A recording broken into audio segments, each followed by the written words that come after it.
Alright y'all, so today we are going to be reacting to another video by Lamb Sauce. We have not reacted to them in quite some time. But yeah, we're back with another video by them. This one is called 10 Times When Loyalty Backfired Horribly on Hell's Kitchen. Loyalty? On this show? A competitive show at that? Like, y'all supposed to be competing on this show. Like, loyalty? Bitch, huh? Do they forget that they come on this show to compete for a spot? Like, loyalty on this show? Like, come on now. Like, y'all gotta be smarter than that. Very slow indeed. Anyways, make sure to like, comment, and subscribe. We're gonna go ahead and dive on in. From a chef who got nominated for elimination right after receiving a promise of safety from his teammate, to a chef who ditched his entire team's agreement and called out a completely different... Like, y'all slow. This is a competitive show. Like, y'all competing for a spot. Why are you trying to be loyal to any of these damn people that's not gonna be loyal to you?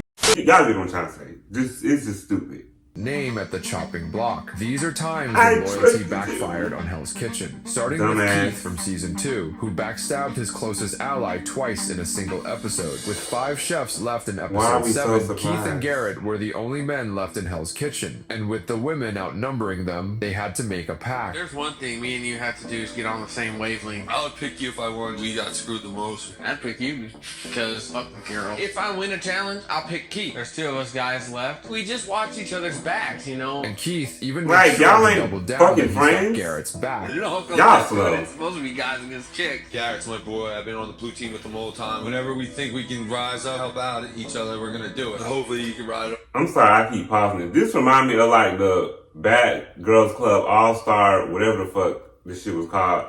If y'all know, y'all know. Like, why are y'all trying to like save face for each other? Like, y'all bitches is not friends. Y'all are there to compete, dummies.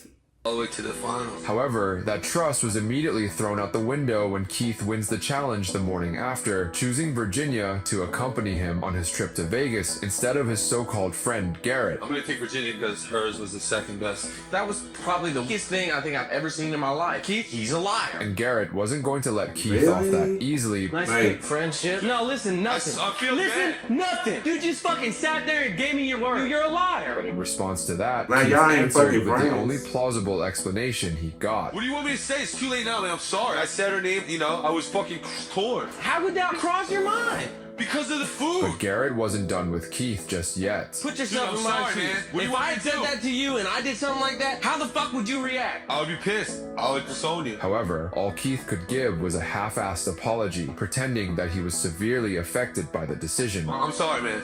I'm sorry, bro. I feel like shit now. I'm probably gonna throw You up. should, you're a liar. Like, y'all putting y'all Garrett trust in a just couldn't stranger keep and it be together. her that Sorry. they backstab you. Like, you don't even know I'm these so people. mad. I hope the plane crashes. But little did he know, Keith was Oh, about why to you got have that an knife? even worse surprise for him You about to later stab that him? night. After having the best service performance, Keith again holds the power to make or break his teammate's future, and Garrett was sure he wasn't going to get betrayed again. If Keith nominates me for what happened yesterday, You trusted I'll him be shocked. again? However, Keith was about to prove that loyalty meant nothing to him. Second nominee is Stupid Garrett. Even Gordon was surprised by his decision. I thought he was your mate. Yeah, he is. Whoever I think did the worst, who I was gonna vote for, and it doesn't matter who my friends are. And this time, the Y'all consequences not were friends. far worse, as Garrett was promptly eliminated by Gordon. But on his way out, Garrett had one last thing to say about Keith. He stabbed me in the back. Fact of the matter is that the chicken went out there undercooked, and now I'm leaving. Unlike Keith, who broke his loyalty and stayed in the competition, Hassan from season 15 would be sent home for showing it. In episode 7, Gordon had personally transferred Hassan over to the red team to lead them through a wedding service. And early into dinner, his meat station started falling apart. The chicken's raw. Ew.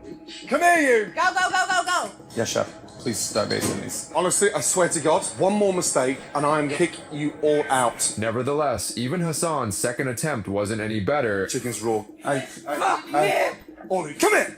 I said, why can you not fucking produce? And that was enough for Gordon to Because you don't know how drag the to entire cook. red team into the pantry. What is happening? What happened to the red team? They're not in there anymore? You cannot be serious. Yes, chef. Damn. Can't do this to me. But instead of letting the team take the fall with him, Hassan stepped in front of it. Who cooked the chicken? I did, chef. What is going on? I have another one. I can just need to flash it for a moment. Okay, now, guys. As a result, when both teams lost that night, Hassan was the first name that popped up in everyone's mind during It's all elimination. his fault. The chef. Red team's first nominee and why? Hassan for his lack of control the chicken dish tonight. Of course, Hassan wasn't going to the chopping block without making his case. I had a rough night, but I don't think that team would be better without They don't me. give a I fuck thoroughly about you believe having I'm a better rough chef than night. Danny. However, it didn't You ain't help. about to fuck Give me your jacket, our please, shit up. chef. Tonight was your worst performance. It's been nothing but a pleasure, really, genuinely appreciate it. Ironically, Hassan's downfall came from his own cooking despite stepping up for his team. While You in just don't know Dewberry's how to case, cook, it came bro. from someone who he trusted the most. On opening night, both teams fell apart before a single table was fed. With guests Damn. leaving the kitchen on an empty stomach, Gordon was frustrated with everyone, including Dewberry. All you've done for the last hour is just stand, get out of the way, like one big fucking I was gonna muffin. say something, Just but I don't standing wanna there. be Can you help rude them a little with bit, that. no? And amongst the contestants, only Elsie managed to stand out. You were the least bad red team. Elsie, Yes.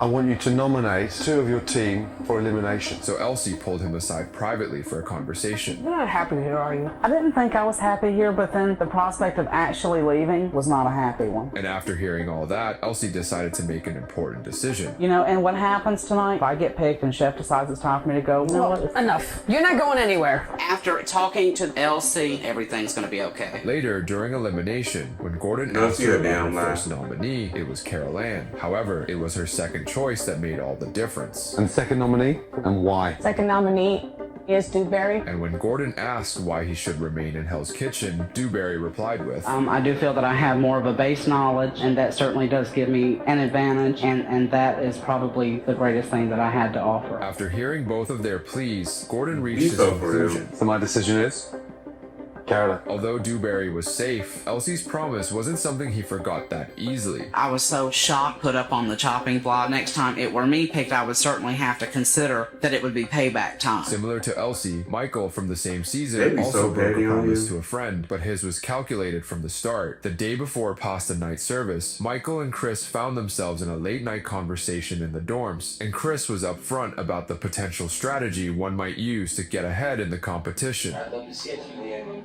Shake hand and battle rap. We kind of figured there's always that chance that you go strategy-wise and put me up on the block. But Michael shut it down immediately. Like I don't want to.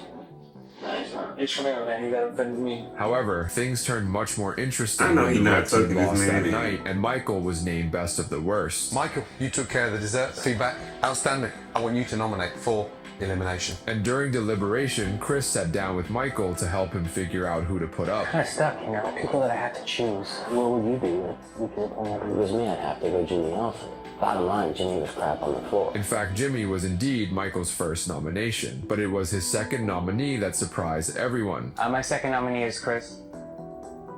He's As a like, result, bitch. the one who walked home that night was none other than Chris. Chris, give me the jacket. We're leaving Hell's Kitchen. On his way out, he made it clear exactly how he felt about Michael. I was an executive chef. I worked real hard to get it, and I'm not ashamed of it. I belong there. I belong to be the last one standing.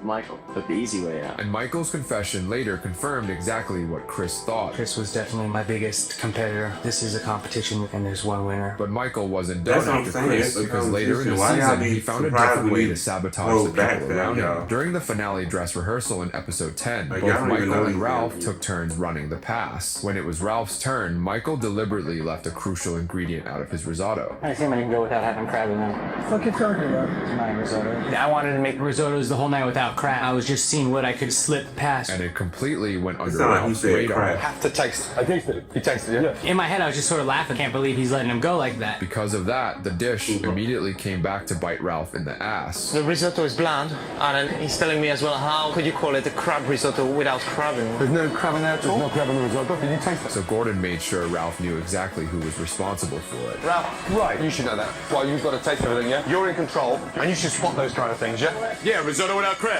Makes me look like an ant. While Michael weaponized his friendships to get ahead, Megan Gill from season 20 let hers hold her back. With Megan and Trenton, the final two in episode 15, they both had the full roster of eliminated chefs available to choose as their finale brigade, and Megan went straight for the people she was closest with instead of the best. So tell us who. Stupid ass bitch. Welcome back. Let's go. Josie, come here. I'm kind of concerned about our team. We are totally like the misfits. Unfortunately, her strategy immediately backfired during service. How long on those crab cakes? 30 more seconds. So the people you was closest with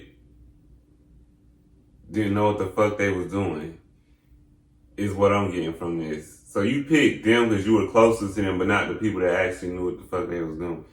Girl, you are dumb as hell. Now y'all struggling in the damn kitchen. I need it quick. I got scallops ready. I'm waiting on those. Come on, Vic. Don't let me down. How long on crab cakes, Vic? Vic? And then Josie ran into trouble on meat. Oh my god. Over. So it's overcooked. Josie, do you have another ribeye? This is way overcooked. Yes, chef. How long? 3 minutes, chef. So, in an attempt to get things back on track, Megan pressed Josie on the ribeye. Josie? Josie. I need this one. I'm sick of your ass. My job's at stake. We don't have time You for shouldn't this. have picked We're them. gonna bounce back. But eventually, Josie managed to walk her ribeye to the pass. However, her second attempt was even worse than her first. Oh, Megan. No, it's fucking blue. Fucking wrong. Jesus, mate. Steve and Josie, I need y'all to switch. Because of that, when it came to deciding who was the winner of Hell's Kitchen Season 20, the result was something anyone could predict. 3.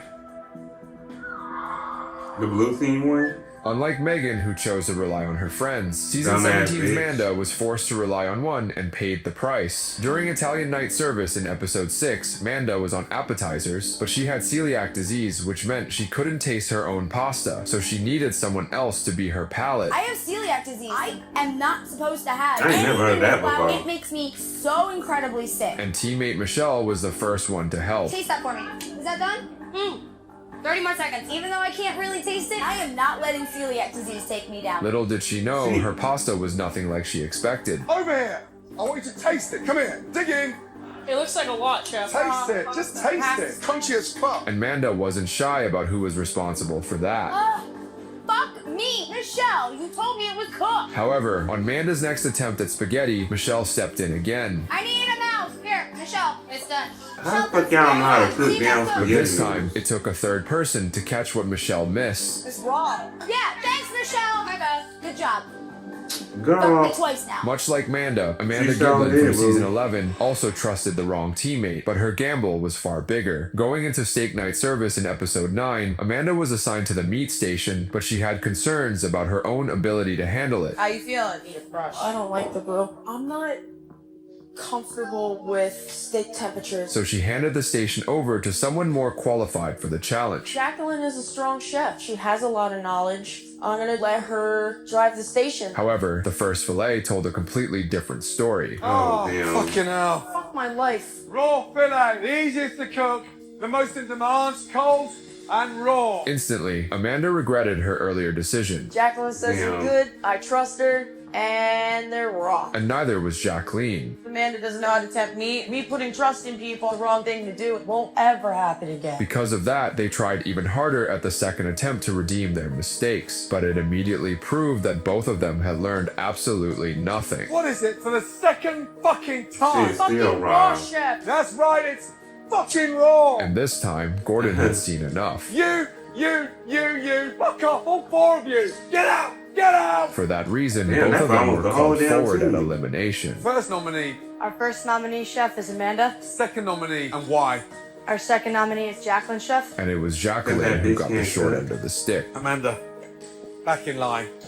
Jacqueline, give me your jacket. Your time is done in Hell's Kitchen. But while Amanda's trust almost cost her spot in Hell's Kitchen, Season 7, Scott Hawley's kindness would come back to haunt him at elimination. Early in the come on competition, now. Scott pulled Salvatore aside in the dorms for a late-night conversation, and Salvatore was honest about his position in the competition. I'll be honest with you. I know I'm the less experienced guys, but listen, I don't want to fucking lose tonight. Let's do what we have to do to make sure we win. And as Scott, being a helpful leader to everyone, had a straightforward response. Salvatore and I have a pretty Scott, good you working can't be a relationship. people At this pleaser, point, bro. I want to see him be successful, so the team is successful. And that meant a No, lot to he would have had to Salvatore. go. He's Bitch, the you only can't person cook. that's being honest with me. So, you know, he tries Y'all to can't help be me nice out, on these and I damn respect shows, that. bro. Later that episode, Salvatore was named Best of the Best for the Blue Team, which gave him the power to decide who was going up to the chopping block. Salvatore, Nelka, On the back of those outstanding performances, yeah? Go up to the doors and give me one person from your teams up for elimination. So back in the dorms, Scott tracked him down, and Salvatore was honest about Scott's performance that night. Your mistake tonight was kind of big. You started getting nervous today like I did. While indeed Scott had a rough service, he had no other option but to trust Salvatore's judgment. Salvatore and I have a pretty good friendship and working relationship, so I better damn well trust him. And when it was time to nominate someone on his team, Salvatore decided to make the tough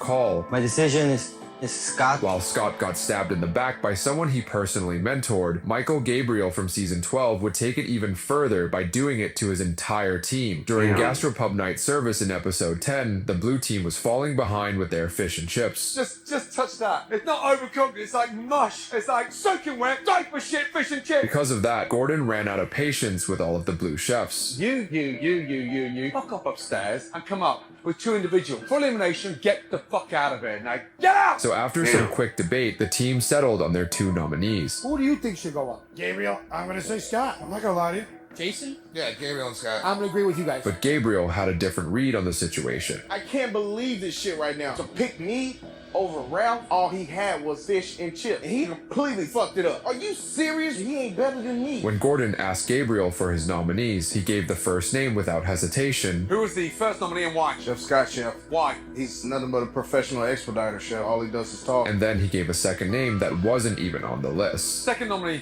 and why? Chef Ralph. As Gordon noticed everyone's confusion, he immediately asked Jason to make things clear. What's wrong, Jason? Actually, I'll agree to Gabriel. So instead of picking 2 nominees, Gordon went above that. Scott, Gabriel, Ralph, step forward. And Ralph went home for a vote he was never part of. Ralph, give me your jacket. Time is done. Damn.